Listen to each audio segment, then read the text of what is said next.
Hey guys, I figured I'd do a little video here, kind of show you how it is that I afford the guns that I've always, well, I guess not always, because they didn't exist back in the 90s, but um, this is how I afford to get the guns that I buy, because I buy them myself. I don't have any sponsors or, you know, going down to a pawn shop and trading in every other day and all that kind of stuff. I don't have any sponsors. Everything that I buy is out of my own money. But this is the way that I can afford to buy the guns the last several years. And the reason is because I'm a disabled veteran. That's how. And how am I a disabled veteran? Well, I've got 31 jumps out of aircraft. In just 3 years, I was in the 82nd Airborne. I had 31 jumps. Um, I have sciatic condition in both legs, low back condition, neck, and left foot right now. And oh yeah, I got tinnitus in both ears. So I have constant ringing in both my ears, 24/7.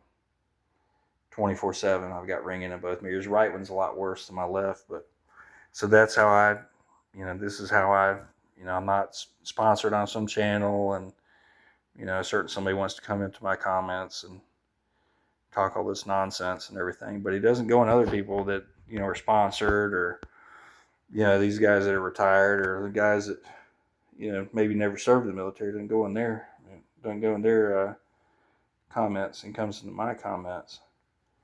So I figured I'd make a little video. And this uniform, this is from the 90s, and it's, I don't even know where my beret went. My beret disappeared a long time ago, but so I should have my unit crests on there.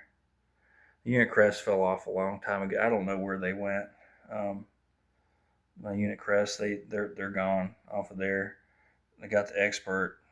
I shot expert in basic training. There was only 3 of us in my platoon that shot expert with the M16A2s, and I was one of them. And got a dessert. We got to have dessert for a week, I believe it was, if I can remember. It was like a dessert for a week or a couple days or something like that, because we didn't get to eat a lot of sweets or anything down at Fort Benning in basic training. So, of course, 82nd Airborne and jump wings. And I can't tell. I didn't have didn't have a lot of time in there, but I did go to Germany for a while. So I got my German weapons qualification. That's the white cord there, and I got my blue infantry cord. Now these parachute wings here, those are German, but those aren't the correct ones. It should be just a bronze. I can't remember. It's been so long since I replaced them. I don't remember how, but the back of it broke or something happened with the. I've got the original, but they were messed up when I got them in Germany. I couldn't. If I remember, like the back of it wouldn't come off. It was like it was seized up on the metal part where you would punch it through. I couldn't get it to come off or something like that, and so I replaced it with these. I think I did that after I got in the military, because that's not the correct one. It should just be a bronze, and I think that's a gold. And I guess I ordered them or saw them at the PX. I don't remember how that worked out. It's been a long time ago, but so the German weapons, to get that, we shot MG42, we shot the MG42s, and we shot the G3s. And the G3 that I got was, this is in 1997. The G3 that they gave me was had a stamp from 1957. And I'll never forget that. And it rattled. The upper and lower receiver were, I mean, it you would think the thing wouldn't shoot, but we had to shoot at 250 meters the next day after they gave them to us. They assigned us the G3s. We all had our G3s. We walked down to the range. We could hear the MG42s firing, and we had to shoot 250 meters prone on the rifle range, and you had to shoot these little small brown pop-up targets at 250 meters, and we'd never even fired the rifles. They were battle site zeroed, and we COP'd our we COP'd them. They told us not to oil them, but we did anyway. And when I started firing, that COP started burning off, and the German guy that was sitting next to me, the little range officer guy, he stopped and wiped the whole thing down, and we just shot. And we shot several different courses of fire to get that, and not everybody got it. But the hardest part of that German weapons qualification was the very last one. The very last course of fire was 250 meters. You had 6 rounds, and you had to shoot a head-sized target. But the head size, it was like it was like on a paper, like those rifle ranges where they put the posts up and they got the people in the pits. But the thing about it was the paper, the head was only about a half size human head, and the thing was like in the midst of like a log works.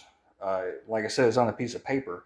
But at 250 meters prone unsupported, you couldn't even tell through the iron sights what was ahead and what was like the surrounding log works. It was like in the middle of.